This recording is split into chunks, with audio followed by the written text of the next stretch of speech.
Kau nampak apa depan mata akak? Akak nampak? Akak nampak satu lembaga tak ada kepala. Tak ada kepala korang. Tak ada kepala. Dengan pakaian dia, ya Allah, akak nak ingat balik semula, pakaian dia memang sangat lusuh. Sangat lusuh. Bahagian bahu dia ni menggelebih.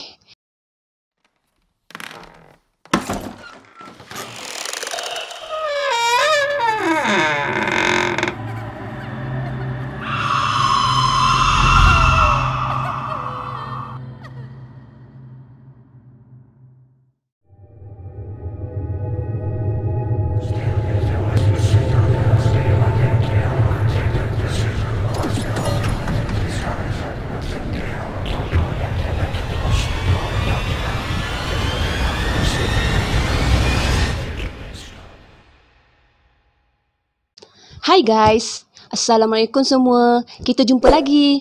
Hari ni akak nak share satu cerita tentang lembaga tak berkepala. Yang ni cerita ni pun akak lalui sendiri dalam tahun 2006. Dalam tahun 2006 akak dah mula berumah tangga dan akak dah berhijrah daripada kampung akak ke satu negeri, iaitu negeri Perak. Jadi akak telah berumah tangga dengan anggota badan beruniform. Faham-faham je kan, bila badan beruniform ni mesti ada cerita-ceritanya sendiri. Jadi di negeri Perak ni akak tinggal di satu tempat ni dikenali sebagai barek, tempat penempatan untuk anggota-anggota, dan akak dapat satu rumah yang akak rasa kalau korang pergilah ke rumah tu, korang pandang rumah tu, korang tengok rumah tu 100 kali korang tak nak duduk kot. Sebab rumah dia macam rumah zaman Jepun, tau. Korang bayangkan rumah zaman Jepun yang orang kata kalau kau tengok meremang, kau tengok pun kau dah takut, kau tengok pun kau dah rasa macam betul ke aku nak duduk kat rumah ni. Tapi akak tak ada pilihan. Akak tak ada pilihan sebab masa tu negeri Perak memang banyak dan banyak sangat lagi berek-berek lama yang berek pada zaman-zaman Jepun. Jadi akak pun stay kat rumah tu. Alhamdulillah pada permulaan akak stay tak ada apa-apa masalah, tak ada apa-apa kelibat akak jumpa, tak ada. Tapi ada satu hari tu akak mula mengenali jiran-jiran kat situ. Ada satu jiran ni dia muda daripada akak dan kita orang bersembang. Lepas tu dia tanya akak, Kak Ira ada tak dengar apa-apa kat kawasan ni, kira nampak apa-apa kelibat lah, tak kisahlah, macam dengar bunyi ketukan pintu ke, macam tiba-tiba tengah malam ada bunyi ketuk pintu, tiba-tiba tengah masak ada bunyi ketuk tingkap ke, macam mana ke, ketuk-ketuk dinding ke, berjalan atas bumbung ke. Lepas tu akak pun macam akak punya perangai memang akak jenis suka menyebuk. Jadi bila suka menyebuk, akak pun macam nak tahulah, kita nak tahulah kan, kenapa malas nak orang kata apa, nak menunjukkan bahawa kita ni macam apa benda yang ada kat situ tu. Tak nak lah situ. Kenapa dek? Kata adik pernah nampak ke benda-benda macam tu ke apa, whatever lah kan. Tapi adik tu dia semua senyum. Tak apalah kak, kalau akak nampak, bukan nampak, kalau akak dengar bunyi ketuk-ketuk ke, akak jangan buka lah, dia cakap macam tu. Kalau misalnya kata ketuk-ketuk tingkap tu, itu biasa, dia cakap macam tu. Amboi, biasa kata dia. Tapi pada akak itu dah kira luar biasa. Jadi akak pun macam tak apalah, benda tak berlaku pada akak. Jadi pun tak rasa macam orang kata mungkin kalau ketuk-ketuk biasa ni mungkin budak-budak ke apa kan. Kita pun tak adalah ambil berat. Sampailah satu malam ni, malam dekat pukul 3 pagi, 2 lebih macam tu. Masa tu akak tengok jam lebih kurang dekat-dekat lagi 15 minit pukul 3 pagi. Akak ingat suami akak memang dah tidur. Jadi suami akak memang dah tidur masa tu, and then tinggal akak lah tengah kaya-kaya main game. Masa tu kan terkenal dengan game game ular. Game ular nyek game ular tu kan. Jadi akak ni memang penggemar game. Jadi akak main game ular. Lepas tu suami pun lena. Orang kerja ni memang bila balik penat lena kan. Masa akak tengah main game ular tu, akak ada dengar tapak kasut tau. Memang akak dengar clear tapak kasut tu dia berjalan, kira macam dia jalan macam kawat sebab kita berada sekarang ni di berek rumah lama, rumah zaman Jepun. Jadi ada bunyi tapak kasut kira macam rumah akak ni rumah hujung sekali. Lepas tu ada satu pokok besar dekat rumah akak. Lepas tu rumah kita orang ni rumah yang sebiji-sebiji. Kalau akak hujung sebiji lah, kalau jiran akak sebelah ni 2 biji. Di rumah macam tu, rumah yang ada yang sebiji, ada yang 2 biji. Jadinya akak pun kira kita sambil-sambil main game ni, tak apalah, tak ada apalah tu. Tapi makin dekat tapak kasut tu, makin dekat dengan kita, makin dekat, makin berfikir, bunyi apa malam-malam macam ni, pukul 2-3 pagi macam ni, apa benda tu. Jadi kita beranilah sikit sebab duduk sebelah suami kan. Jadinya bunyi tu pun berlalu pergi, diam je berlalu pergi.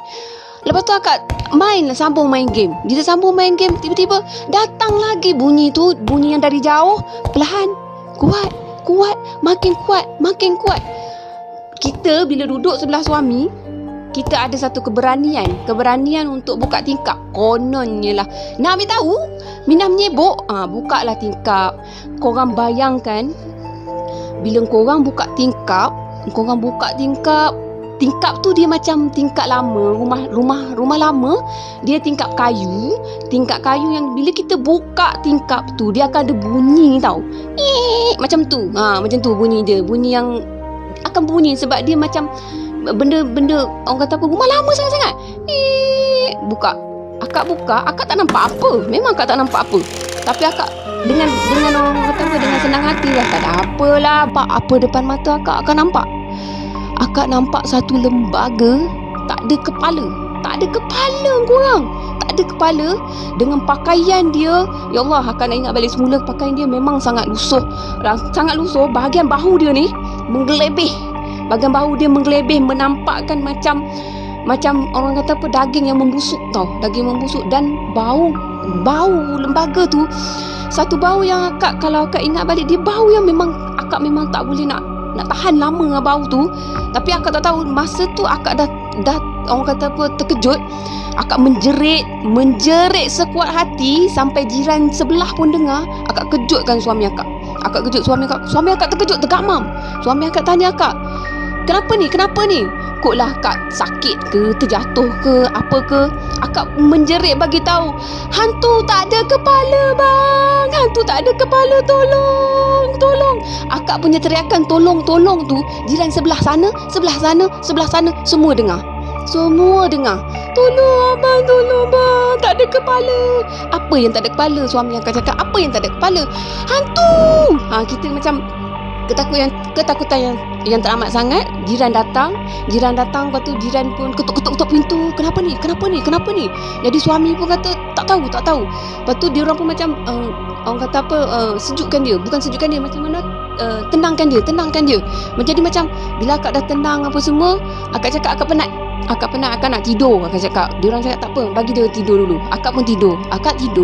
Jadi esoknya jiran jadi nak bertanya sebenarnya nampak apa. Kira macam kita duduk dalam berek ni, dia ada macam sifat orang kata apa, tolong menolong. Jadi sesuatu kita akan bincang, kita akan selesaikan.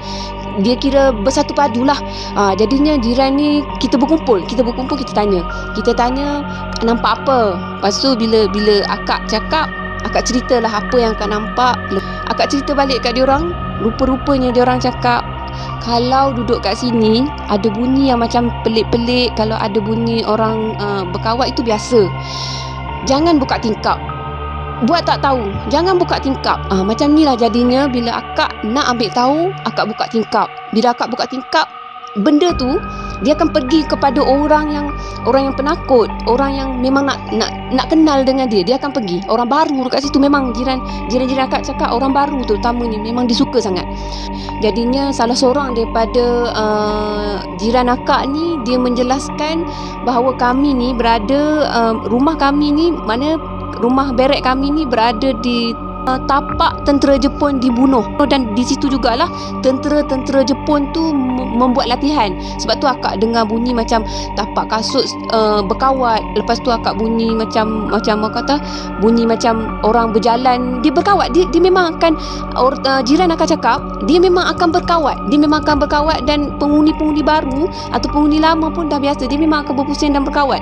Dan untuk pengetahuan korang semua, kita orang ni kalau atas pada pukul 12 macam tu, kita orang memang dah tak ada dah nak kumpul-kumpul kat luar ke, nak lepak-lepak kat luar, memang tak ada lah. Sebabnya atas pada waktu tu memang kita orang akan nasib lah kalau dapat berjumpa macam ni, kira nasib lah. Jadinya lantaran pada kisah tu, selepas kejadian tu, akak memang dah tak berani nak duduk sorang-sorang kat rumah. Bila suami akak kerja shift malam, akak akan pastikan akak akan tumpang dekat rumah jiran. Akak takkan duduk kat rumah tu sorang-sorang. Akak memang tak berani dan tak berani.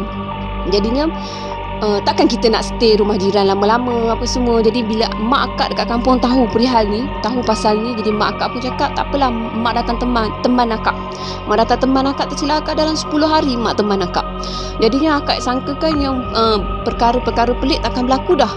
Kiranya kita dah berteman apa semua. Sebab mak akak ni dia mengaji, dia orang kata dia suka solat sunat apa semua kan. Jadi mungkin gangguan dia akan kurang. Rupa-rupanya satu malam mak akak duduk kat rumah akak, mak akak ada terdengar sesuatu.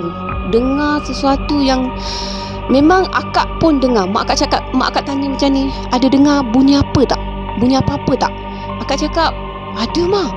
Adalah mak dengar bunyi mak. Diam. Mak akak cakap diam. Jangan sampuk apa-apa. Kita tidur, kita cerita pagi esok. Mak akak cakap macam tu. Orang tua kan, orang tua dia memang bijak handle masalah macam ni. Dia memang takkan orang kata, sebab tu orang tua selalu pesan, kalau ada bau jangan tegur. Kalau ada cantik, wanita cantik, jangan tegur. Tapi akak ni ialah menyebok. Jadinya mak akak cakap, kita sembang esok lah, kata kan. Esoknya barulah kita orang sembang. Mak akak tanya akak, mu dengar bunyi apa semalam? Akak pun cakap lah, kau nak tahu tak dengar bunyi apa? Dengar bunyi suara yang sangat-sangat, orang kata apa, kira macam takkan suara jiran. Dia bunyi dia lebih kurang macam ni. Akak cuba ingat balik semula. Ira, Ira, Ira, Ira, Ira. Makin lama makin panjang, makin lama makin panjang. Mak akak malam tu baca Yasin tak putus-putus. Baca Yasin, baca ayat kursi, baca Yasin, baca apa yang boleh dibaca malam tu, sampailah kita orang tertidur. Bayangkan mak akak yang pergi ke rumah tu pun boleh terdengar bunyi macam tu. Jadi akak rasa macam, kenapa orang kata apa, rumah ni sering diganggu. Jadi lepas tu suami akak buat keputusan untuk bertanya, kenapa rumah ni banyak sangat gangguan. Jadinya kami diceritakan rumah tu memang bertukar-tukar penghuni. Memang bertukar-tukar penghuni kerana gangguan demi gangguan demi gangguan demi gangguan yang memang tak tercerita.